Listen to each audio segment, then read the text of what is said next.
Hello everyone, welcome to Dinesh Science Solutions DS2. Okay, so as we have started the first lesson of physics series, that is current electricity. Current electricity ये lesson अपन ने यहाँ पर start किया है. In the last lectures we have studied about the Kirchhoff laws. Kirchhoff laws अपन ने यहाँ पर पढ़े, and in the recent lecture we have completed the one of the important point, that is a Westone's network or Westone's bridge. ठीक है, Wheatstone's bridge अपन ने यहाँ पर पढ़ा है. विस्टोन्स ब्रिज किस लिए यूज होता है? Wheatstone's bridge is used to find the unknown resistances. Okay, unknown resistances को फाइंड करने के लिए विस्टोन ब्रिज का यहाँ पर यूज होता है, यूटिलाइजेशन रहता है. ओके, चलो, सो आज एक नेक्स्ट बीट हम यहाँ पर कवर करेंगे, that is a metre bridge. Okay, metre bridge क्या होता है? Metre bridge is one of the bridge और network that works on the principle of Wheatstone's bridge और विस्टोन्स नेटवर्क. ठीक है, विस्टोन्स नेटवर्क के प्रिंसिपल के ऊपर काम करने वाला ये एक ब्रिज होता है, जिसके बारे में अपने को आज यहाँ पर इंफॉर्मेशन कंसिडर करना है. इसका डायग्राम क्या होता है, कंस्ट्रक्शन क्या होता है, वर्किंग क्या होता है और उसका फॉर्मूला क्या होता है, वो सभी बातें हम यहाँ पर कवर करेंगे, सभी पॉइंट्स हम यहाँ से कवर करेंगे. So let us start. Metre bridge works on the principle of Wheatstone's network. Wheatstone's network के प्रिंसिपल के ऊपर काम करता है अपना मीटर ब्रिज. ठीक है, अब आपको मैंने पहले ही कल ही पढ़ाया था, विस्टोन्स नेटवर्क किस लिए यूज होता है? For finding the unknown resistances. Unknown resistances को फाइंड आउट करने के लिए विस्टोन्स नेटवर्क का यूज होता है. Okay, so of course metre bridge भी किस लिए यूज होगा? To find the unknown resistances. To find the unknown resistances, unknown resistances को फाइंड करने के लिए मीटर ब्रिज का भी यूज होता है, इसको भी हम यूटिलाइजेशन कर सकते हैं. चलो, सो सबसे पहले हम यहाँ पर कंस्ट्रक्शन देखेंगे इस मॉडल का कि मीटर ब्रिज का फॉर्मेशन एक्चुअली होता कैसे है. ठीक है, कंस्ट्रक्शन के पॉइंट जो रहेंगे उसी हिसाब से मैं कंस्ट्रक्शन के पॉइंट सिर्फ आपको डिक्टेट करूंगा और डायग्राम के अंदर मैं उसको यहाँ पर ड्रॉ करूंगा. ठीक है, चलो. So first of all, meter bridge consists of a long uniform conducting wire. Okay, metre bridge के अंदर एक लॉन्ग यूनिफॉर्म कंडक्टिंग वायर होती है जो कि स्ट्रेच करनी होती है वुडन बोर्ड के ऊपर. ठीक है, वुडन बोर्ड के ऊपर एक लॉन्ग वायर को स्ट्रेच किया जाता है for the metre bridge is there. Okay, so I will write here first of all construction. Construction के अंदर पहला ही पॉइंट, शॉर्ट में हम पॉइंट्स यहां पर लिखते चलेंगे. Okay, so metre bridge consist of, metre bridge having the, metre bridge के अंदर क्या होता है? लॉन्ग यूनिफॉर्म कंडक्टिंग वायर रहता है. Okay, it consist of a long uniform conducting wire which is stretched, जो कि स्ट्रेच्ड किया जाता है, stretched on A wooden board. ठीक है, वुडन बोर्ड के ऊपर इसको स्ट्रेच किया जाता है. Okay, between two copper strips, between two copper strips, copper strips के बीच में इसको आपने क्या करना है? यहाँ पर बिटवीन टू कॉपर स्ट्रिप्स आपने इस वायर को यहाँ पर स्ट्रेच करना है. ठीक है, so metre bridge consist of a long uniform conducting wire. एक लॉन्ग यूनिफॉर्म कंडक्टिंग वायर रहेगा, उसको आपने स्ट्रेच करना है. किसके ऊपर स्ट्रेच करना है? वुडन बोर्ड के ऊपर स्ट्रेच करना है. ठीक है, so we have to stretch that on the wooden board between the two copper strips. Cu means copper, दो कॉपर स्ट्रिप्स के बीच में आपने क्या करना है? इसको स्ट्रेच करना है. ठीक है, चलो, इसका डायग्राम भी मैं यहाँ पर बनाते चलता हूँ आपके साथ में सीधा. सबसे पहले हम क्या कंसिडर करेंगे? एक कंडक्टिंग वायर. ठीक है, सबसे पहले मैंने यहाँ से कंसिडर कर लिया, this is a conducting wire. Okay, इस वायर को लेबल भी कर देते हैं. Suppose AC is the conducting wire. AC मेरा कंडक्टिंग वायर है. इसको, इसके बीच में क्या है, या फिर स्ट्रेच किस तरह से किया है? दो कॉपर स्ट्रिप्स के हेल्प से. ठीक है, सो एक कॉपर स्ट्रिप मैं यहाँ पर निकाल दूंगा. This is L shaped copper strips. Okay, ये L शेप की कॉपर स्ट्रिप्स है. आप कंस्ट्रक्शन के अंदर मेंशन भी कर सकते हो, these are the L shaped copper strip. ये L शेप के कॉपर स्ट्रिप्स है. ठीक है। दिस इज, यहाँ से एक कॉपर स्ट्रिप रहेगा और इधर से भी एक कॉपर स्ट्रिप अपने को कंसिडर करना रहेगा।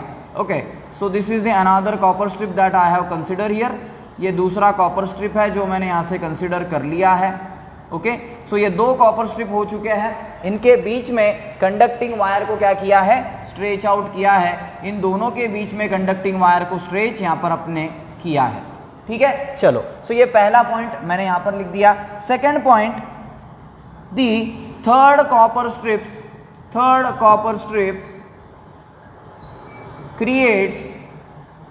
creates gap between two। ठीक है, थर्ड वाली कॉपर स्ट्रिप आपको इस तरीके से प्लेस करनी है जो कि दो कॉपर स्ट्रिप में गैप डेवलप कर दे, गैप प्रोड्यूस कर दे। ठीक है, सो थर्ड वाली जो कॉपर स्ट्रिप रहेगी उसको मैं क्या करूंगा, यहाँ पर प्लेस कर दूंगा, मतलब ये मेरी थर्ड कॉपर स्ट्रिप है। Okay, so I will label over here, this is a C1 first copper strip, this is a second C2 copper strip and this is a C3, ये थर्ड वाली copper strip है अपनी। ठीक है, third वाली copper strip आपने ऐसे रखना है जो कि यहाँ पर दो कॉपर स्ट्रिप्स के बीच में गैप क्रिएट कर दे। ठीक है, सो यहाँ पर गैप क्रिएट हो चुका है। ठीक है, left gap and the right gap. इसके बाद लेफ्ट गैप के अंदर आपको एक अननोन रेजिस्टेंस लगाना है। This is one of the resistance I have taken over here. इसको मैं नाम दे देता हूँ suppose X। Okay, X is the unknown resistance which is connected into the left gap। Left gap के अंदर एक अननोन रेजिस्टेंस मैंने यहाँ पर लगा दिया है X नाम का, और राइट गैप के अंदर अपने को यहाँ पर कंसिडर करना है एक resistance box. Okay, so in the right gap we have to consider one of the resistance box. एक रेजिस्टेंस बॉक्स अपने को यहाँ पर कंसिडर करना है राइट गैप के अंदर। ठीक है, सो मैं यहाँ पर नेक्स्ट पॉइंट के अंदर लिख देता हूँ, लेफ्ट गैप के अंदर क्या करना है, लेफ्ट गैप के अंदर आपको कंसिडर करना है that is the unknown resistance. ठीक है, अननोन रेजिस्टेंस आपको कंसिडर करना है लेफ्ट गैप के अंदर, जो कि जिसका नाम क्या है, X उसका नाम है। ठीक है, इसके बाद में राइट गैप के अंदर, राइट गैप के अंदर क्या कंसिडर करना है, रेजिस्टेंस बॉक्स कंसिडर करना है।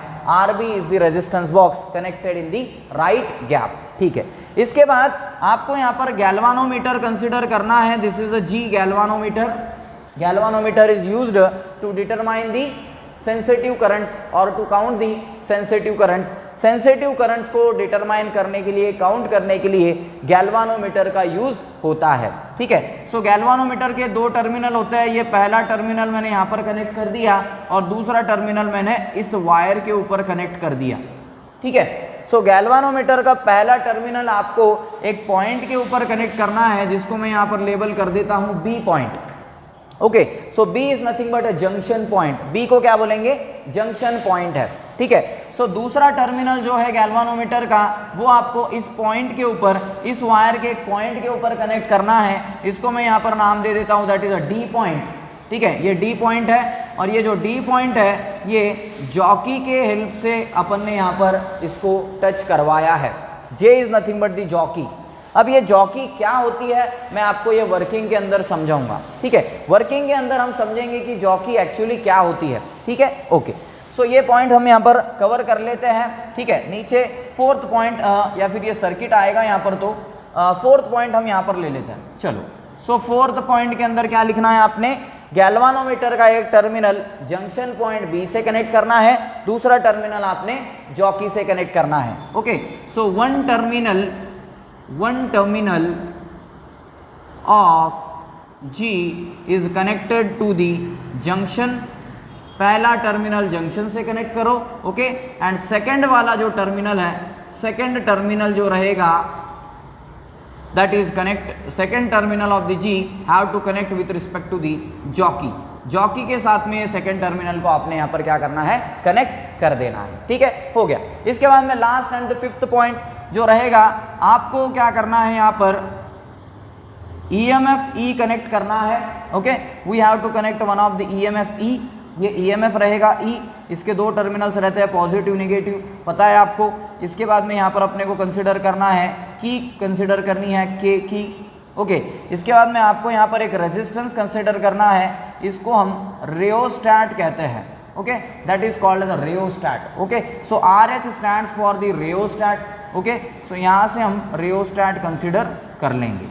Okay, so E is nothing but the EMF, K is nothing but the K, K is the K, and RH is the rheostat. These are connected in series with respect to the conducting wire AC. ठीक है, so fifth point के अंदर मेरा आ जाएगा point that is a E, K and RH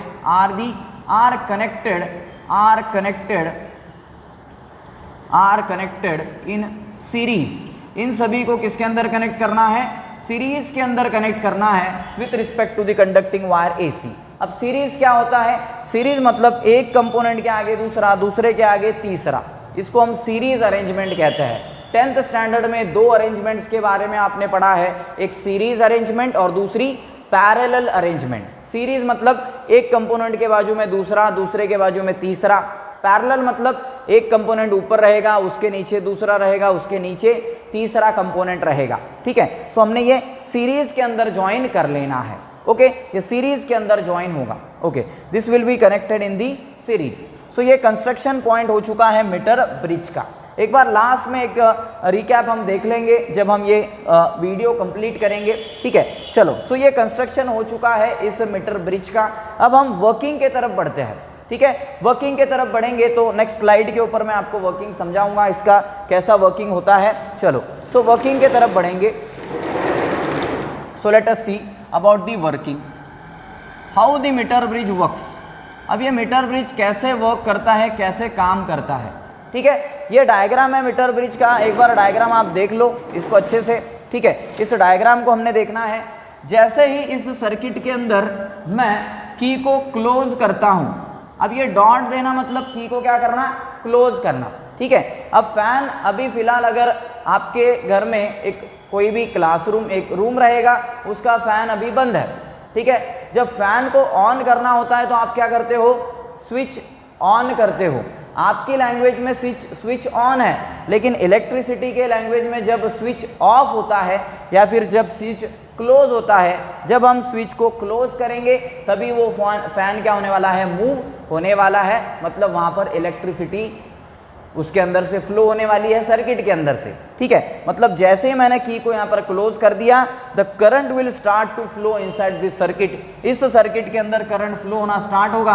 और आपको पता है करंट पॉजिटिव टर्मिनल से नेगेटिव टर्मिनल की तरफ घूमता है. ओके, करंट ऑलवेज ट्रैवल्स और flows from the positive terminal of the battery to the negative terminal. Current यहाँ पर पॉजिटिव से नेगेटिव डायरेक्शन के अंदर जाता है. ठीक है, सो पॉजिटिव से करंट मेरा स्टार्ट होगा और नेगेटिव पे जाकर के वो एंड करेगा. ठीक है, सो ये रहने वाला है. चलो, सो सबसे पहले इनिशियली क्या करना है, आपको की को क्लोज कर देना है. सो वर्किंग पॉइंट के अंदर पहले ही पॉइंट रहेगा first point, that is a initially close की के. पहले क्या करो, की को क्या कर दो, आप क्लोज कर दो. ठीक है, सो जैसे ही आप की को क्लोज करोगे तो क्या होने वाला है, current will start to flow. Okay, current will start to flow in the circuit. ठीक है, सर्किट के अंदर करंट क्या होने लगेगा, फ्लो होना स्टार्ट कर देगा. Okay, so current will get start to flow. Current यहाँ पर स्टार्ट होने वाला है फ्लो करने के लिए सर्किट के अंदर से, जैसे ही आप की को यहाँ पर क्लोज कर देते हैं. ठीक है, चलो नेक्स्ट पॉइंट के अंदर हमें क्या करना है, चलो फिर से डायग्राम देखना होगी अपने को. सो नेक्स्ट पॉइंट के अंदर आपको यहाँ पर क्या करना है, ये जो मेरा कंडक्टिंग वायर है, कंडक्टिंग वायर का नाम क्या है, AC is the conducting wire. ठीक है, इस कंडक्टिंग वायर के ऊपर आपको जॉकी स्लाइड करनी है. ठीक है, अब जॉकी क्या होती है, जॉकी एक रॉड होता है, दैट इज मेटल का रॉड होता है. ठीक है, बिल्कुल इस मार्कर की तरह उसका एक जो पॉइंट होता है वो जो शार्प होता है और दूसरा जो पॉइंट होता है सेम इस तरीके से होता है. ठीक है, जिसको हम कंडक्टिंग वायर के ऊपर जब स्लाइड करते हैं, जब हम कंडक्टिंग वायर के ऊपर इसको स्लाइड करने वाले हैं, तब कोई ना कोई एक पॉइंट के ऊपर क्या होता है, गैल्वानोमीटर के अंदर जो रीडिंग है वो 0 आ जाता है. ठीक है, सो जॉकी का काम क्या है, बेसिकली जॉकी का ये काम है कि वहां पर वो नल पॉइंट फाइंड कर सके। नल पॉइंट फाइंड करना ये जॉकी का काम होता है। अब नल पॉइंट क्या होता है? नल पॉइंट मतलब ऐसा पॉइंट, जैसे मैं स्लाइड करता हूं जॉकी, कोई ना कोई एक पॉइंट के ऊपर क्या होगा, एक पॉइंट के ऊपर गैल्वानोमीटर के अंदर जो रीडिंग रहने वाला है वो क्या रहेगा? 0। ठीक है, जिस पॉइंट के ऊपर गैल्वानोमीटर के अंदर वैल्यू 0 आता है उसी पॉइंट को नल पॉइंट कहते हैं। ठीक है, सो इस केस के अंदर आप अगर देखोगे तो डी के ऊपर मेरा क्या है? नल पॉइंट है। नल पॉइंट मतलब गैल्वानोमीटर के अंदर करंट का वैल्यू 0। ठीक है, मतलब स्लाइड करते रहना है आपने, जब 0 आएगा तब रुक जाना है और उस पॉइंट को हम बोलेंगे नल पॉइंट। ये क्या होता है? जॉकी का फंक्शन होता है। Jockey is used to determine the null point on a conducting wire. ठीक है, कंडक्टिंग वायर के ऊपर नल पॉइंट फाइंड करने का काम जॉकी का रहता है। ठीक है, सो सेकंड पॉइंट के अंदर आपको यही करना है, सेकंड स्टेप के अंदर आपको यही करना है। ओके, सो सेकंड के अंदर मैं यहां पर लिखूंगा slide jockey on the conducting wire. ठीक है, कंडक्टिंग वायर के ऊपर आपको यहां पर क्या करना है? जॉकी स्लाइड करनी है। तो आपको यहां पर क्या मिलेगा? नल पॉइंट मिलने वाला है, नल पॉइंट। और मेरा नल पॉइंट क्या है? यहां पर डी है। ठीक है, डी के ऊपर जैसे ही आप यहां पर कांटेक्ट करोगे, तो जैसे ही यहां पर कांटेक्ट होने वाला है डी पॉइंट से, तो आपको वहां पर नल पॉइंट मिलने वाला है। Okay, so there will be the null point. और नल पॉइंट को यहां पर अनदर वर्ड है, that is a balance point. ठीक है, बैलेंस पॉइंट भी इसको कहा जाता है, नल पॉइंट बोलो या फिर बैलेंस पॉइंट बोलो, एक ही बात है। ठीक है, नल पॉइंट मतलब मेरा गैल्वानोमीटर में रीडिंग कितना रहेगा? गैल्वानोमीटर के अंदर मेरा रीडिंग होने वाला है, दैट इज आईजी का रीडिंग। आईजी मतलब क्या? Current flowing through the galvanometer. ये अपन ने कल ही कवर किया था। ठीक है, सो आईजी का वैल्यू मेरा यहाँ पर 0 कंसिडर होने वाला है। Okay, so IG will be equals to 0 when you are on the null point. जब आप नल पॉइंट के ऊपर हो तो गैल्वानोमीटर के अंदर वैल्यू कितना रहेगा? मेरा 0 कंसिडर किया जाएगा। ठीक है, सो ये सेकंड पॉइंट हो चुका है। ठीक है, अब थर्ड पॉइंट के अंदर क्या करना है आपको? वर्किंग देख रहे हैं हम। सबसे पहले क्या किया आपने? की को क्लोज किया, current will start to flow in this circuit. ठीक है, इसके बाद आपने क्या करना है? स्लाइड करना है जॉकी किसके ऊपर? कंडक्टिंग वायर के ऊपर, क्योंकि हमें यहाँ पर क्या मिल सके? नल पॉइंट मिल सके। ठीक है, वो कर दिया। अब क्या करना है? आपने यहाँ पर लेंथ को मेजर करना है। कौन सी लेंथ को? Length between the A and D. A and D के बीच की लेंथ को हम बोलेंगे LX। Okay, so LX is the length between the A and D. Okay, and the length between the D and C can be known as LY। ठीक है, आपने क्या करना है? इन लेंथ्स को मेजर कर लेना है, गिन लेना है। मतलब नल पॉइंट से ए पॉइंट तक का डिस्टेंस मेजर करो, नल पॉइंट से सी पॉइंट तक का डिस्टेंस आपने मेजर करना है। So measure the length of LX and LY। ठीक है, this will be the another point. ये मेरा थर्ड पॉइंट रहेगा। So third point is the measure the length LX and LY। LX and LY length को क्या कर दो आप? यहाँ पर मेजर कर दो। ठीक है, fourth and the last point in the working, इसके अंदर रहेगा the resistance that is X, the resistance that is R and the resistances of LX and LY। ठीक है, resistances of LX and LY if taken as balanced form। ठीक है, देखो क्या meaning है मेरा इस स्टेटमेंट का, यहां पर मैं आपको समझाता हूं डायग्राम के अंदर। देखो, अब मीटर ब्रिज का एक्चुअली फंक्शन क्या है? अननोन रेजिस्टेंस को फाइंड करना। जो रेजिस्टेंस अपने को पता नहीं है उसको फाइंड करने का काम है मीटर ब्रिज का। ठीक है, सो यहाँ पर अननोन रेजिस्टेंस कौन सा है? मेरा X है। X is the unknown resistance. ठीक है, इसी रेजिस्टेंस को आपने क्या करना है? डिटरमाइन करना है, फाइंड आउट करना है। ठीक है, सो आगे का जो मैंने फोर्थ पॉइंट यहाँ पर लिखा है, सो आपका पहला रेजिस्टेंस है X, इसको ही अपने को डिटरमाइन करना है। दूसरा है R, मतलब रेजिस्टेंस बॉक्स है। ठीक है, दूसरा है रेजिस्टेंस बॉक्स। इनिशियली आपने क्या करना है? की को क्लोज करना है, एक सुटेबल रेजिस्टेंस आपने यहां से क्या करना है? कैरी करना है। ठीक है, we have to select one of the resistance from the resistance box, resistance box के अंदर से कोई भी एक आपने रेजिस्टेंस सेलेक्ट करना है जो वहां पर सुटेबल हो सके, ठीक है। सो रेजिस्टेंस बॉक्स के अंदर से एक रेजिस्टेंस हम यहाँ पर सेलेक्ट करेंगे, ठीक है। इसके बाद में मेजर करेंगे आप लेंथ Lx को, फिर मेजर करेंगे आप लेंथ Ly को, ठीक है। इन दोनों को आपने मेजर करना है, ठीक है। मतलब ये करने के बाद हम क्या करेंगे, अगर ये 4 रेजिस्टेंसेस यहाँ पर फॉर्म होते हैं, अब 4 कौन से हो गए भाई, पहला है X, दूसरा है R, तीसरा है Lx, वायर ये जो Lx है इस लेंथ के वायर का भी एक रेजिस्टेंस रहेगा, वो एक तीसरा रेजिस्टेंस हो गया। चौथा रेजिस्टेंस Ly वायर जो है इसका भी एक रेजिस्टेंस रहेगा, तो वो हो गया मेरा 4th रेजिस्टेंस, ठीक है। सो X, Rb और ये Lx और Ly, ये अगर 4 रेजिस्टेंसेस यहाँ पर बैलेंस होते हैं तो यहाँ पर किसका फॉर्मेशन होगा, अगर ये बैलेंस होते हैं तो वहाँ पर फॉर्मेशन होगा विस्टोन्स नेटवर्क का, है ना। विस्टोन्स नेटवर्क का फॉर्मेशन होगा, कल ही अपन ने पढ़ा था PQS एंड R या फिर PQRS, अगर 4 रेजिस्टेंसेस है वो बैलेंस है तो आप वहाँ पर कैलकुलेशन आगे ले सकते हो, या फिर आप उसको वहाँ पर विस्टोन्स नेटवर्क समझ करके आप वहां पर अननोन रेजिस्टेंसेस फाइंड कर सकते हो, ठीक है।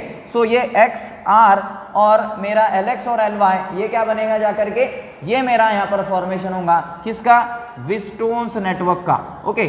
सो there will be formation of Wheatstone's bridge, या फिर आप विस्टोन्स नेटवर्क भी इसको कह सकते हैं, okay. So there will be formation of the Wheatstone's network, so Wheatstone's network का वहां पर फॉर्मेशन हो जाएगा if the bridge is balanced, ठीक है, अगर मेरा ब्रिज बैलेंस होगा तो, ठीक है। सो ये सिंपल वर्किंग पॉइंट्स हैं। एट लास्ट हम कंस्ट्रक्शन और वर्किंग फिर से यहाँ पर रिपीट करेंगे। अब हम बढ़ते हैं फॉर्मूला की तरफ, ठीक है। फॉर्मूला इन द सेंस हम डेरिवेशन की तरफ बढ़ेंगे।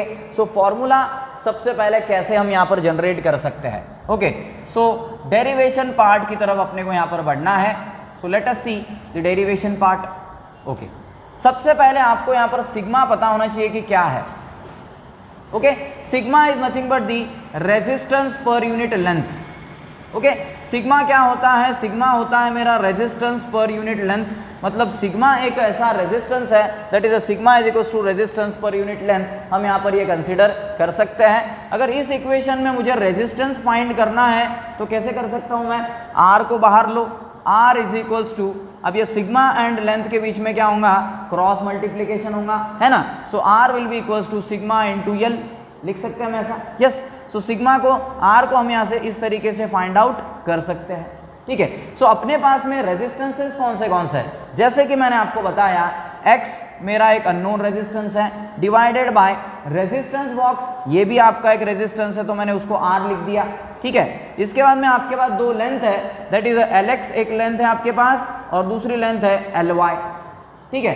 सो Lx और Ly है। अब देखो इस इक्वेशन के अंदर resistance per unit length that is R is equals to sigma into L।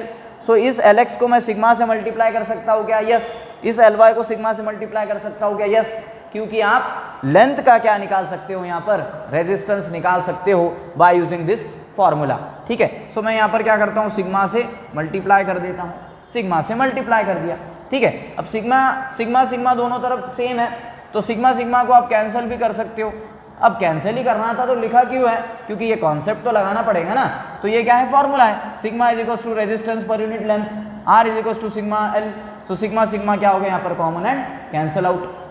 फिर क्या बना ये formula, X divided by R is equals to Lx divided by Ly, ये मेरा फॉर्मूला बन गया।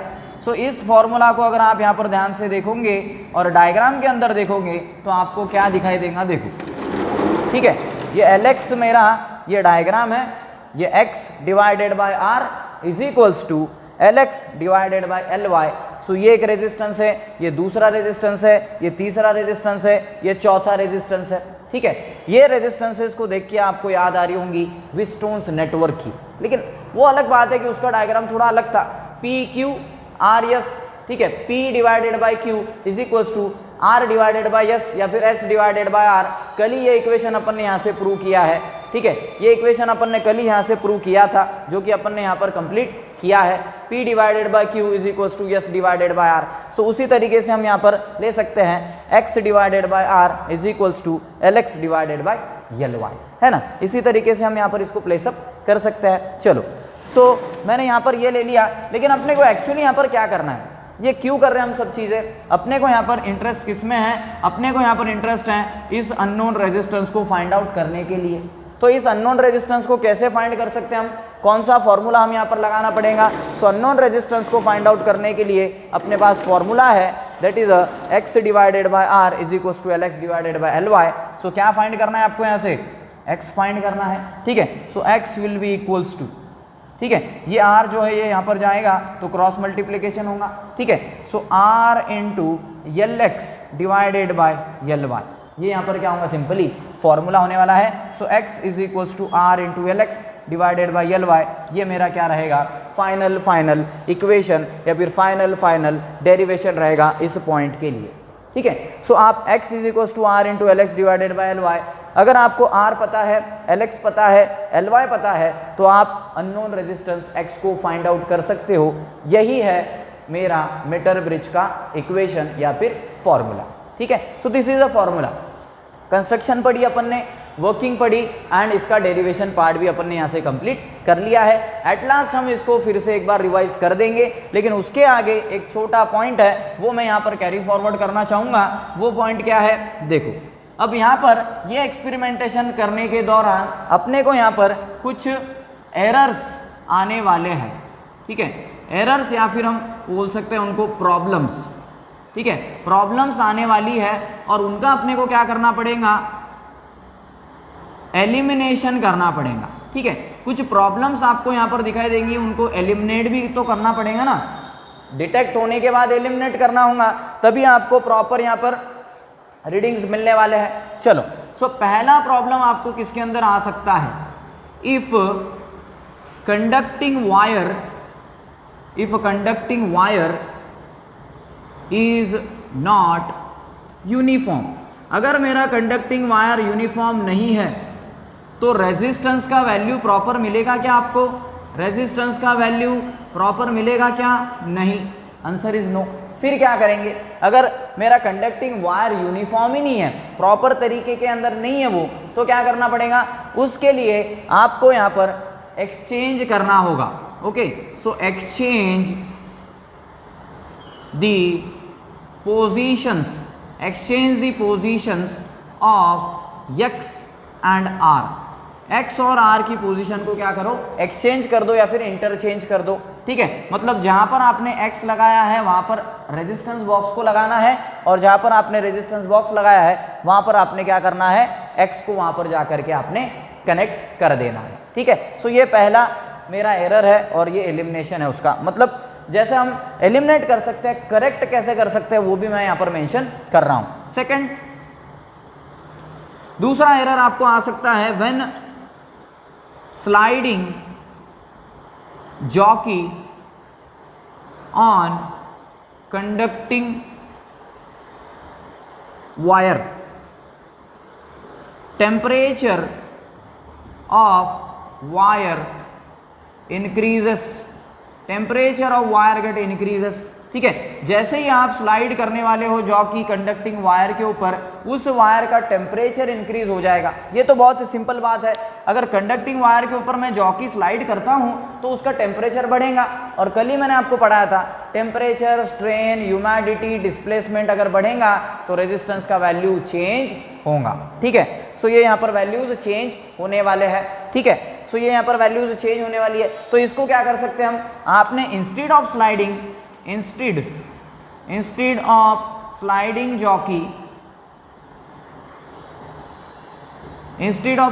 The jockey, tap jockey on different points, ठीक है। अलग अलग पॉइंट्स में आपने जॉकी को क्या करना है, टैपिंग करना है, ठीक है। Tapping is different than the sliding, sliding नहीं करना है आपने, कंडक्टिंग वायर के ऊपर क्या करना है, उसको टैप आउट करना है, सिर्फ टैप करना है, ठीक है। सो ये दो मेरे एरर्स यहाँ पर आ सकता है इस एक्सपेरिमेंटेशन के अंदर, उसको हम इन तरीके से एलिमिनेट कर सकते हैं, ठीक है। सो इस तरीके से हमने ये जो मीटर ब्रिज का पार्ट है वो यहाँ पर कंप्लीट कर लिया है, ठीक है। सबसे पहले हमने यहाँ पर कंस्ट्रक्शन देखा उसका, कैसे कंस्ट्रक्ट करना है इसको, ठीक है। उसके बाद में नेक्स्ट स्लाइड के ऊपर अपन ने यहाँ पर उसका वर्किंग भी डिस्कस किया है, ये आप आपके नोटबुक के अंदर लिख सकते हो, कॉपी कर सकते हो, ठीक है। उसके बाद हमने last that is a derivation part देखा, और एक्सपेरिमेंटेशन के दौरान एरर्स, प्रॉब्लम्स कौन से आएंगे, उनका एलिमिनेशन कैसा होगा, ये भी पार्ट अपन ने यहाँ से कंप्लीट कर लिया है, ठीक है। So today we shall stop over here, and next part and next concept will be continue in the next lecture. Thank you very much.